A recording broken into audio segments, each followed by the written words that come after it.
Oh boy, the environmental So disaster you might have heard about. it, or the BP oil spill, or even Exxon Valdez. What if I told you that there's an even worse natural catastrophe in the Amazon that no one knows about? The craziest part is it was done on purpose. Oh, they right? shot And the company that did this can destroy entire communities whenever it wants. It can like lock up anyone who gets in their way. And best of all, with Donziger, they shot this in LA. they don't have to pay tax. Now, we're talking about Chevron, and their headquarters are right behind this wall, right? Now, you might think we're here to cause a scene and be really annoying, but there's one thing you should know about us, is that we love power and we love oil. So we're here to get a job. Do we just go out with Okay, maybe they didn't this part in LA. I think this is. I suspect that they did this in. Did they do this in Australia? just oil? Chevron wasn't making this easy. You know, we're just here to get a job, and we quickly realized no one wanted to help us. They just kept sending us back and forth. Would you be able to give them my resume in case they come down? Actually, they are going to take it. You don't want to take it? Well, mine, it's a little bit less. It turns out we might have been in the wrong building, but security gave us a pass to go upstairs just to be sure. We don't want to miss out on this job. They're not here. They're not here. They're not here. They must have moved out 3 years ago. So what are we doing? I don't know. There were just a bunch of empty offices where Chevron used to be, so we decided to leave and give up on our dreams of working for a big oil company. Hello. I think we got the wrong man. Our big oily dreams were completely shattered, but out of nowhere, a friendly security guard told us where to go. Been in the building for about 3 or 4 years. Yeah, I know. It's like that. Mascot. Oh, thank you. Oh, so there is building. Finding a job isn't easy. You know, sometimes you make mistakes. You know what they say, the key to any new job is persistence, so we showed up at the new headquarters. I just want to get a job with the oil company. Yeah, we've got our resumes here. And as you can see, we're very oily men. Just come out the front for us. Wait, Go on the front. Go in there? There's a security risk here. Oh, it's Why? dangerous in there. No, it's just a security risk here. You can't get access to the building. Okay, How do even if we're this oily? Yes. Okay. We thought you guys love oil, though. Get a job. Can you guys give our resumes to someone? Thank you. So we can't get a job here? Cool. So we've had some kind of misunderstanding. Chevron doesn't want to hire us today, but also we're also not allowed within 100 meters of Chevron or any of its subsidiaries, which is a bit of an overreaction. Look, I'm not an idiot. Like, I know this looks bad. I understand how it looks, but Chevron, if you're listening, I'm not some kind of like creepy, unhinged stalker that's making videos about you on the internet. No, I'm a normal guy. I'm just a regular, well-adjusted person, and I'd also make an asset to your company. Bro did not get a job at Chevron. He is putting the fries in the bag. Stick to your day job. We just need to, if you let me explain it from the start, you'll understand. So if we go to the beginning, which is, it actually all started pretty much around, where to start? It's wide. Aha! Here, in 1541, when Spanish explorer Francisco de Orellana first set sail down the Amazon River in Ecuador looking for El Dorado, the mythical city of gold. Now, spoiler alert, he did not find a city made of gold, but he did find a lot of rocks made of gold, and silver, and iron, and copper, and slaves, and fruit, and coffee, and slaves. All the Europeans had to do was 56 million people, and before you know it, everyone got in line. South America became a never-ending conveyor belt, kind of like this belt grinder here. It just keeps going in circles, loading up stuff on this end and emptying it all in Europe on this end. And that's me. I'm Europe in this analogy. Now, the real-life conveyor belt is even better than this because, you know, unlike a belt grinder, it doesn't hurt your face when you use it. It pretty much just gives you free stuff for like the next 500 years and counting. Like, eventually, Chevron will make really good use of this conveyor belt to like suck all the oil out of South America and, you know, make one of the worst environmental catastrophes we've ever seen. But that's for later in the story. For the first couple of centuries, He chipped his tooth doing that? That's insane, dude. What the is... God, these guys are so ridiculous. it was primarily used for gold and a couple of other weird things like cigarettes and purple shirts. I don't know, Europeans love that stuff for some reason. But my point is, it's a solid conveyor belt. Even when the South Americans eventually kicked out the Western powers and started ruling themselves, the conveyor belt stayed intact. Over the next 100 years, every now and then they would elect someone who wanted to keep all these profits in South America. But the CIA would just organize them and replace them with a more business-friendly leader, i.e., you know, someone who would make sure Western companies got all the profits. Ecuador is a great example. I mean, look at Jose Maria Velasco Ibarra. I mean, You don't have to look at him. What you need to know is that he got the most votes anyone's ever gotten in Ecuador. He was voted in as president 5 times, but the only problem is he never got to complete a full term in power because every time he got voted in, he'd immediately be kicked out by and replaced with a... My man started getting used to it, but the final time he got voted in and then immediately kicked out was extra special, since it coincided with the discovery of huge amounts of oil in the Ecuadorian Amazon. Now, Jose wanted to nationalise the oil and have the profits returned to Ecuador instead of going to giant Western oil companies like Chevron. So, obviously, the military did a coup and removed him from power. Now, at the time of the coup, all television stations went off the air. 6 million Ecuadorians had no idea that a military takeover was happening, but somehow an American company called Texaco knew exactly what was going on, and funnily enough, the military government's first order of business was to grant Texaco full rights to Ecuador's oil, which is a crazy coincidence. But what's even more of a coincidence is that every time a new leader took the reins of this newly formed Ecuadorian military dictatorship, he'd have to assure Washington that he had no plans to nationalise the oil industry if he wanted to stay in power. Now, with Ecuador's pesky democracy out of the way, Texaco went to town on the Amazon, digging up all of Ecuador's resources for free and keeping all the profits for themselves. Now, over time, the very hungry oil company drank up so much free oil and just grew and grew and grew that eventually Texaco merged with Chevron, which made 2 very big oil companies become one of the biggest companies in the world. But the fun ended in 1992. The Ecuadorians finally managed to nationalise their oil and they drove the oil giant out of the country. But this is where the horror show really started. I mean, the Ecuadorians finally got full control of the oil fields and they got a glimpse of what this company's been doing in the Amazon for the past 20 years. There were always rumours of what was going on deep in the rainforest. You know, while the company was in charge, local tribes occasionally complained that their water tasted different. But the oil company brushed them aside and said, don't worry about the taste of the water, drink it up. We've done you a favour and filled it with special vitamins that are good for you, actually. And it turns out they did exactly what you'd expect a giant corporation to do in a third world country where they had complete control over the government. They decided to dump 72 billion litres of toxic waste into the pristine rainforest rivers because it was, cheaper than disposing of it properly. They wiped out multiple local communities, they then scarred their bodies and destroyed all their food and water, causing what experts have called the Amazon.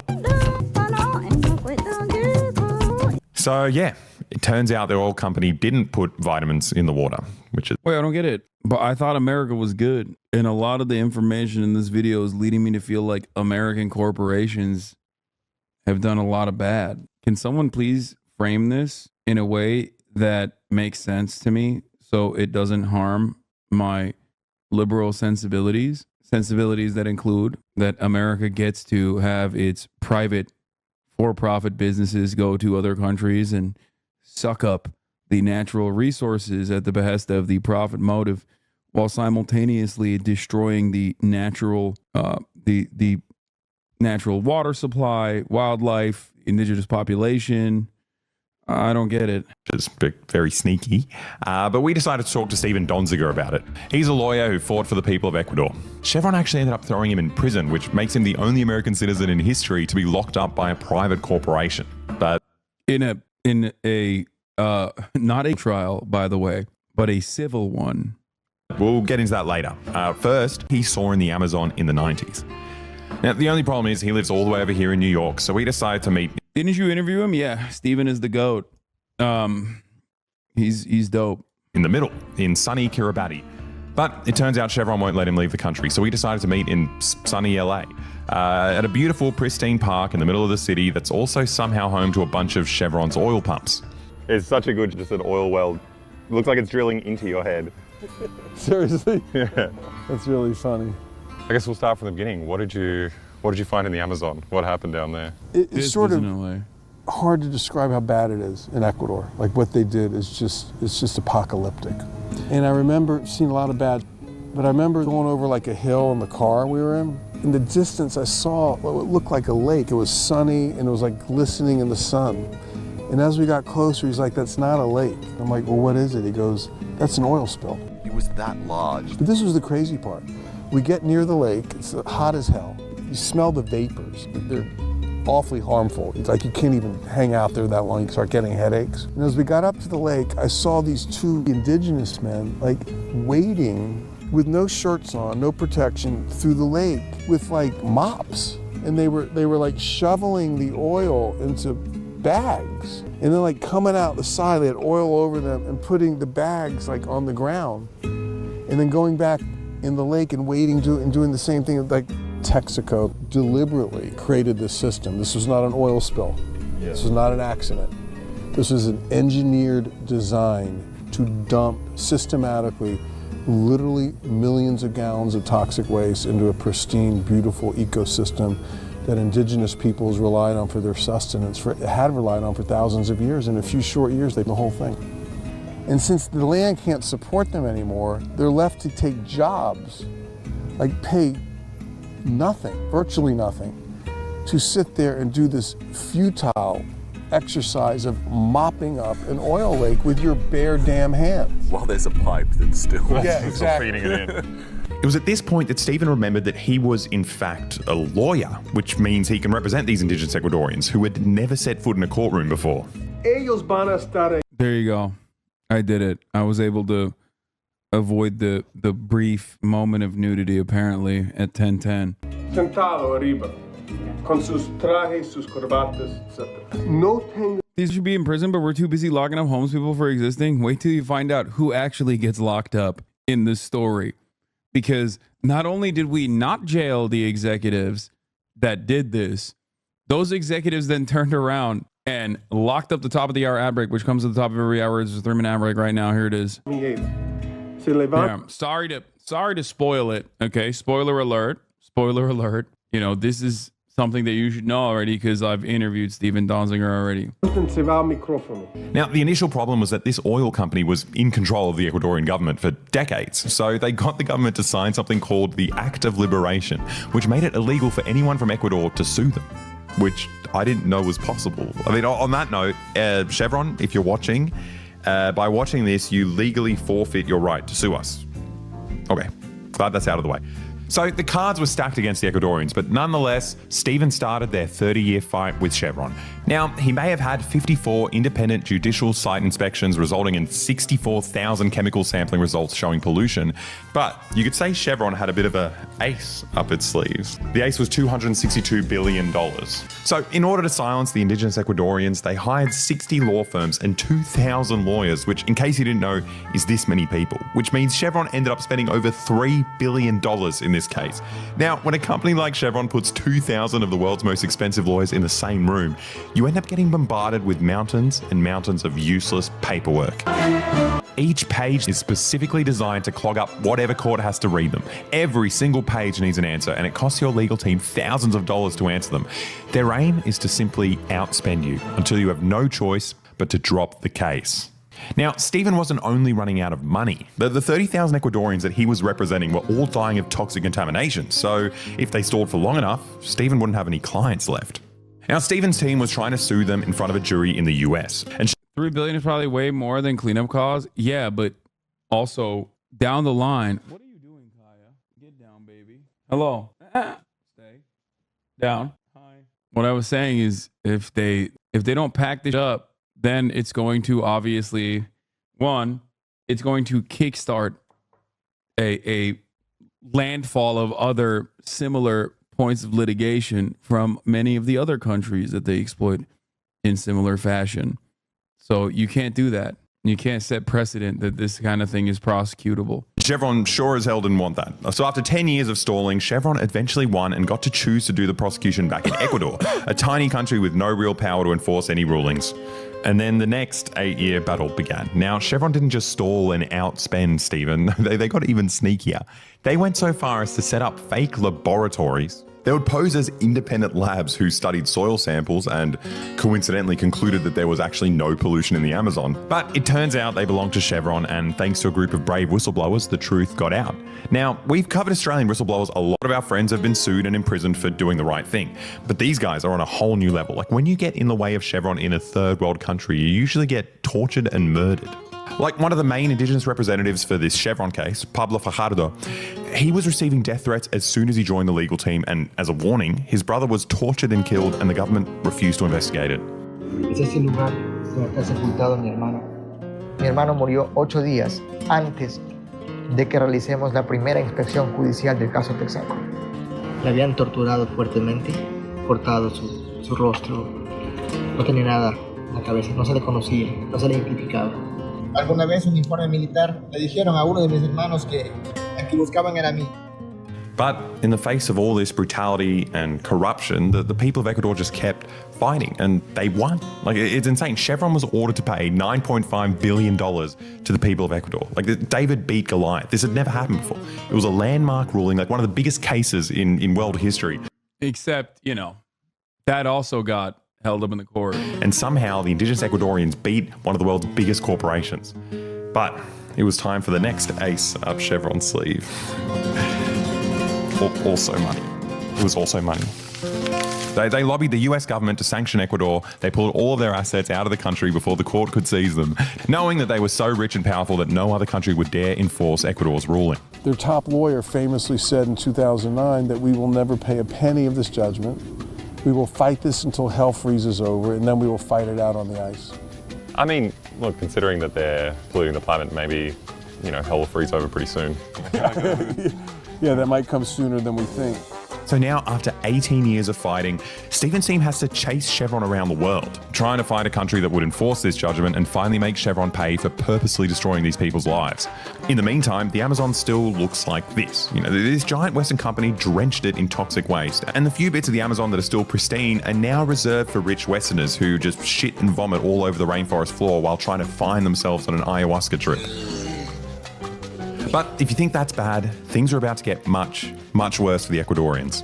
Chevron knew full well that if they ended up paying this judgment, they'd set a precedent, right? Their whole business model, like the way they make insane profits is by just like going into a country, sucking up all their resources for as cheap as possible, and then just dumping the waste wherever they want. And then they leave the local communities to pay the price, right? If Chevron pays $9.5 billion to the Ecuadorians, soon every single community they've destroyed around the world will start asking for money. So they decided to make an example out of Stephen to, scare other lawyers from doing what he's done. So they took him to court in the US and claimed that he had bribed an Ecuadorian judge personally to rule against Chevron. And to prove that, they got this guy called Alberto to kind of stand up in front of the court and just, say that that's what Stephen did.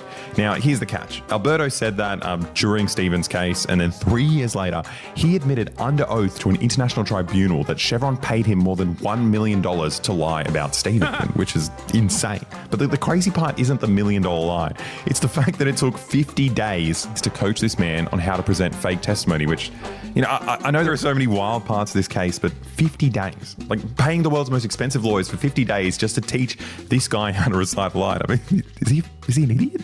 Like, how does it take him 50 days to learn how to lie? Like, I swear it should take a day. Like, in fact, I've hired an Ecuadorian man to prove how easy it is. And to replicate the stress of a courtroom, I've also taken his clothes off. Esteban gave me lots of money. He is very, very bad man. Also, Chevron is very good company. Brillante, Diego. Eres muy talentoso. No jodas, solo 15 minutos. Diego, venga. Eres muy talentoso. Bravo, Diego. Bravo. But anyway, Alberto told his $1 million lie and tricked a jury into ruling against Stephen. Well, actually, no, it wasn't a jury. It was all decided by this one guy, Judge Louis A. Kaplan, who's coincidentally funded by Chevron, but that's for later in the story. For now, Alberto is kicking back in California, receiving a lifetime salary from Chevron, and Stephen found himself in a whole lot of legal trouble. He got his law license revoked. Like, they froze his bank accounts and they took his apartment. Like, they literally took the clothes off his back and probably like the pants off his legs. Also maybe his underpants off his penis or something. And so Chevron wasn't done. So they got old mate Judge Louis A. Kaplan to take another crack at him. And just on a side note, why does he look like that? Like, why does every single ghoul who sells their soul to a big corporation end up looking like this? What's going on? Like, I don't understand. Is this what happens when you make a deal with the devil? It's hideous. Anyway, so Judge A. Kaplan, Big Louis, he wants to confiscate Stephen's laptop and phone, which Stephen obviously appealed because of, lawyer-client confidentiality, but also ethically. The last thing you want is to give Chevron a list of every single Ecuadorian who stood up to them and exactly what they said. So while Stephen was appealing it, the judge went to the US government and said, look, this guy's disobeying court orders. You need to prosecute him for contempt of court. Can't what Chevron be doing considered economic and chemical warfare in any way? If so, take it to the international courts. What are you talking about? Who's going to prosecute Chevron, brother? They are literally more powerful than any fucking international court. They can't even get a goddamn government. Chevron, like, Chevron is bigger than America. What are you supposed to do? And the US government, to their credit, were like, no way, like we're not getting our hands dirty with Chevron's corrupt case, just leave us out of it, right? And, you know, in most countries, this would be the end of the story, right? If the government doesn't want to prosecute you, then you're free. But this wasn't a normal country. The judge actually managed to run a private criminal prosecution for the first time in US history. This is where a private company can take over the government's job and decide who goes to jail themselves. So essentially, if you're rich enough to pay for a court... Like, this is after there was no criminal prosecution. Like, prosecutors were like, yeah, we're not going to do this. This is insane. So they were like, okay, I guess we'll do it ourselves. Room. For all intents and purposes, you're the government now. And you don't even need to have a jury. The judge you hire gets to decide. Now, it's bad enough to have a private company sending someone to jail. But what's worse is that everyone who's meant to be independent is actually on Chevron's payroll. The original judge who decided this was a Chevron investor, and the law firm he had handpicked for the private prosecution, Gibson, Dunn and Crutcher, was paid $3 million from Chevron just before they started prosecuting Stephen. And there's even more law firms linked to this. Like, it's insane how these law firms are so good at breaking the law. Like, I think it's just like when you have a business that is just a bunch of last names in a row, people take you more seriously. Like, it's easier to get away with stuff. I don't know. But anyway, there's a lot of info out there on like exactly how Chevron funded these companies. But if you think that's exciting, then you're a nerd. You know, most people don't want to hear about that. But if you're interested, it's all in the video description. But in short, the government gave prosecutorial power to a private company, Chevron, which now can decide who they want to put in jail. And they can use that against Stephen. And while they're deciding on this, Stephen's, you know, locked in his house with no money. He put an ankle bracelet on me. And I couldn't leave my apartment, you know, couldn't go to dinner, couldn't hang with my son, couldn't go to games. And I remember a good friend of mine came over, I'd been on house arrest for a month. She's like, when you reach 100 days, we should do like a press release. She tells me this. I'm thinking to myself, are you fucking crazy?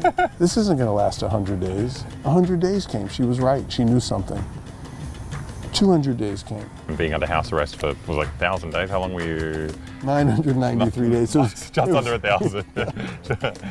That's lenient, that's nice. Yeah, no, I know, yeah. Now look, I'm not a lawyer, but I have done a lot of crimes. And to me, this sounds like a crime, right? Like locking someone up for 993 days, you know, without being convicted of anything, sounds like kidnapping. But it gets worse. And they sued me for $60 billion. Okay. So I got sued for the most amount of money of any individual in the history of the United States. And just so people understand a little bit about me, I'm like a normal human rights lawyer. I have very little money. You don't have $60 billion lying around? No. I mean, they sued me for more money than any bank has been sued for, any oil company's been sued for, and I'm just a lawyer, you know, sitting in my 2-bedroom apartment in New York with my wife and son. I mean, it was the craziest shit. So after almost 1,000 days under house arrest, Chevron obviously convicted him of contempt of court and sent him to prison, which, you know, is unusual for a misdemeanor. But what's even weirder is that they managed to sentence him for 4 times the maximum sentence. So prison was crazy. I was scared that honestly they would kill me in prison. Because given how irregular everything was and how corrupt the shit that had gone down, I'm like, my God, if I go to prison, I'm going to be completely vulnerable. Yeah. They could arrange for me to die, for a guard to kill me, or they could charge you with another crime, keep me there forever. Now, unfortunately for Chevron, they didn't manage to kill him in prison. But in fact, the prison was actually like more on Stephen's side than he expected. Like the prison management was just embarrassed to have this like obviously innocent man in a maximum security prison on a misdemeanor. And it was horrible PR having, you know, constant protests and visits by celebrities and politicians and multiple reports from Amnesty International and the UN. The prison wanted him out of there. But the prisoners, on the other hand, wanted him to stay. Several of the inmates gave me a nickname, the counselor, because they would come up to me and want like advice on their cases. My response, I thought, look, you don't want advice from me. I'm a really bad lawyer. Like, you never want to get advice from a lawyer who he himself is in prison. Trust me, you don't want my advice. But I'll listen to your story. So people thought that was really funny. So they started to call me the counselor. You could get anything in prison if you had the money. And I eat a lot of vegetables. And like the word was the food budget had been running out, so there were like no vegetables, no fresh vegetables in the prison. Like everything was processed, gross food, not a lot of it. I was losing weight rapidly. So I asked this very well-known inmate who was a mob guy, who was super respected in the prison. I said, "Do you know where I can get a carrot?" I said, "All I want is a damn carrot." And he goes, "Counselor, give me a couple of days." So one day, like he starts shuffling down the hall at night, and he goes, "Here," and he pulled out like the biggest, dirtiest carrot I'd ever seen. It was like it was just lifted out minutes before, it had dirt all over it. Wasn't in his ass? How do you smuggle that? Yeah. I'll tell you what, he's like, "Here's your carrot." So I washed it, ate a couple bites. I'm like, I'm gonna sort of try to eat this little by little every day for like 10 days. It was enormous. It was such a good carrot. So this is the funny part. I finished the carrot. A couple days later, every night at 9 o'clock, you have to stand in front of your cell, and the guards come in and they literally count one by one with like those little things, 1, 2, 3, like everyone in the prison. So I'm standing in front of my cell, and I look down at the end of the hall, and like the guard who was like running the count, I thought I saw a carrot in his hand. And the craziest, at the end of the hall, there was this big trash bin. I saw him, or I thought I saw him toss the carrot into the trash bin. So I'm like, when the count ends, I'm gonna go see if I can dig that carrot out. But I'm like, but the other thing about prison is it's really clean. Like the inmates keep everything hyper clean, and like if you have germs or like don't keep clean or like take food out of a trash bin, you're not really highly regarded. Yeah, right. So I'm like, okay, I gotta go see if it's a carrot. If it is, pull it out without anyone seeing me, okay? So I walk down, I'm like looking, I'm like, that's a nice. And it's a big one too. But I'm like looking around, I'm like, I couldn't pull it out. So I went back to my cell, I'm like, I'll come back in like 10 minutes, and everybody goes to bed. Came back in 10 minutes, and God damn it, like the trash bin had filled up and someone had taken it out. So I lost the carrot. But the point is, a normal human being in prison became so desperate for like food that I was literally ready to like dive into a trash can to get a carrot. No, I mean, it's the craziest. And I thought to myself, what are you becoming? Because when you're in that environment, there's a shortage of food, shortage of love, shortage of education, shortage of opportunity, everyone's abused. You create the characteristics you need to survive in that environment. And like, I felt myself changing. Yeah. Wow. And I was really happy to get out of there. Yeah, I can imagine. By telling that story, I'd eat it. Yeah. But I bet not in prison. No. I mean, listen, nothing against eating carrots out of bins. I'm ready to do it, you know? I went from Harvard Law School with Barack Obama and jumping into a trash bin in a prison to get a carrot. That was really incredible if you think about it. So Stephen did his time and finally got to be reunited with his family. He was technically free, but Chevron succeeded in completely destroying his life and made it impossible for him to continue his work with the Ecuadorians. I mean, I'm not locked up, but think about it. I can't leave the country, I have no passport. I can't work, I have no law license. And I can't transact business, I have no bank account. And I can't work even a non-law job because I owe them money and they could take the money. So you're looking at like, I don't know how to describe it, I'm like a half citizen. Yeah. Now this is all incredibly depressing. I mean, Stephen's life was destroyed because he dared to do the right thing. But here's the good part. You can fix this. Now, in our last whistleblower video, David McBride was about to go to jail and he didn't have money to appeal the sentence. Then we posted our video and had a link to his chuffed crowdfunding page. So you guys raised $90,000 for his legal fund in the first 3 days. Like, I didn't know we could do that. Like, how is that possible? It's insane. He was completely broke and he was facing down like a corrupt government. He was going to go to jail like for ages. And you guys gave him the money to launch an appeal. Like, you did that. Like, it's insane. So we've partnered with Chuff for this video to show the people in power that we can do it again. Right? Like, this community has turned YouTube into a weapon for the most disadvantaged people on earth. So click the link in the description and donate whatever you can to Donziger's legal fund. And we can fight back against Chevron and get them to pay for what they did to the people of Ecuador.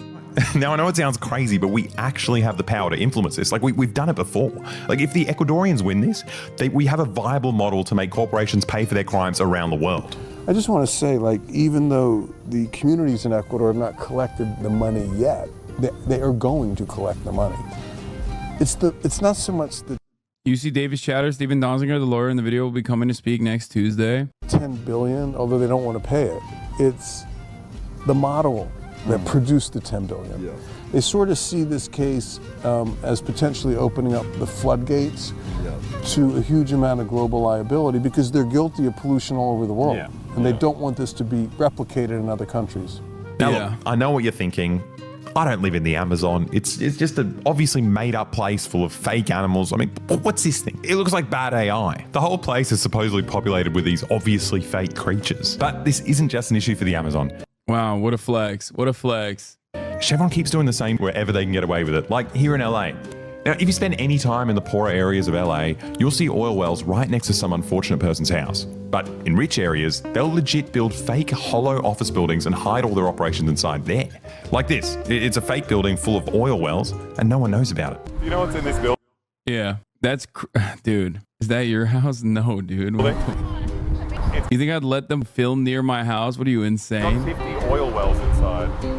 They're pumping oil, but it's like a fake building. It's really weird. Are you serious? Yeah. It's my guest house, chat. Duh. It's like a fake building, and then they've just got all these oil wells in, but they have to like make it look like a building. That is crazy. We just walk past and not even have idea. I'm staring at it, I'm like, there are no windows. It's no windows. It looks like a building, like to your brain, like if you just see it but don't pay attention. Then when you look really. That's my house. That's my... This right here is literally my building. Like, I own it. Look, there's no windows. It's really funny. It doesn't say it's an oil well. It just says natural resources, but all it says is no smoking. I wonder what's going on. Something's going on now because look at you. Yeah, where What's it says. going on? There's like 50 oil wells in there, but it looks like a normal building. You know, I'm I think the building's Chevron. just like a shell. We heard about it. We just want to see it. Yeah, Do you think most people know what's in there? These fake buildings are everywhere in Beverly Hills. They even have an oil pump hidden in a high school, which they call the Tower of Hope, which is hilarious because, like, what's a Tower of Hope? Like, what is this thing? Like, well, why is it making noises? Why does my head hurt when I stand near it? I mean, people only realized it was an oil pump when it randomly caught fire. Now, while living next to an operational oil well is, catastrophic for your health, the bigger issue is that, just like in the Amazon, the government is so corrupted by oil money that they let Chevron do whatever they want. Once they suck up as much oil as they like, they just disappear and leave these open toxic holes there. Because, it's cheaper than actually closing the well. And these abandoned wells are all over the city. Usually what happens is you're fed in every day, your 9-year-old daughter will start getting random nosebleeds or something, and eventually she'll lose the ability to walk. But that's only if you're lucky. If you're unlucky, toxic sludge will literally burst out of these abandoned wells and you'll be in the same position as the indigenous Ecuadorians. The companies responsible will never compensate you and they'll send you to jail themselves without a jury if you try to get your money. Now, Chevron's playbook is the same all over the world. Like, this is a global issue. It affects everyone, right? And we haven't even spoken about climate change and the fact that burning these fossil fuels is like cooking our planet in the long term. We're talking about Chevron, our planet, in the short term. Like, these companies, they come in, they take all our stuff for free, they don't pay any tax, and they just... Okay, but have you considered that an executive is making a tidy profit? But what about the dividends? These dude, never even once considering marginally increasing shareholder value. Think of the shareholders. Yeah, you won't. You won't. Dump wherever they want because our governments are too scared to enforce any rules. But the good news is that Chevron is scared of us. They're scared of vulnerable communities getting together and getting organized. They're scared of, lawyers who represent them, and they're scared of us, the people who support them. So click the link in the description and make Chevron pay. Also, if the oil wasn't pumped out, it could ignite. Very dangerous. They're doing us a favor. Yes. if you want to help fund more videos like this, please go to the Boy Patreon. You get a full video every month and access to the Discord community where you can chat with the boys and have a say in their future videos. By the way, since the video came out, they've raised our over 100. Here's the link: chuff.org/campaign/free-donzinger/bb boy. Here it is. There you go. Videos. Energy firms face legal threat over Israeli license to drill gas off Gaza. I bet it feels good as for the oil to be sucked out of the earth like that. I'm glad to suffer endlessly and have the entire future destroyed in flames just so the oil gets to feel like that once. Yeah, me too. Bro, chat already broke the link. Jesus Christ, chat. How? God damn it. Okay, well, revisit the link after, okay? Revisit the link after the stream. Bookmark it for later. Yeah, y'all broke it. Look at this, dude. Look at this. God damn it. Wishing I got sucked by big oil. Yeah, me too. Just, it feels good as for Mother Earth getting her gate like that. Anyway, great video from the boys. We got the, yeah, I just DDoSed the link because I'm in the pocket of Chevron. Chevron exec ran a skit with a class of mine in college in 2009. They had the class split into teams. Locals, including the politicians, media, 2 oil companies, 1 Western, 1 Eastern Russia. They were literally getting us to run an experiment and do research on overcoming local pushback. The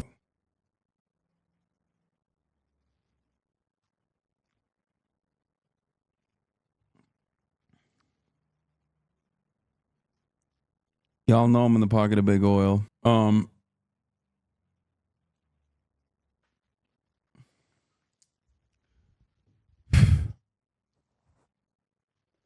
You already know what it is, baby. You already know. Anyway.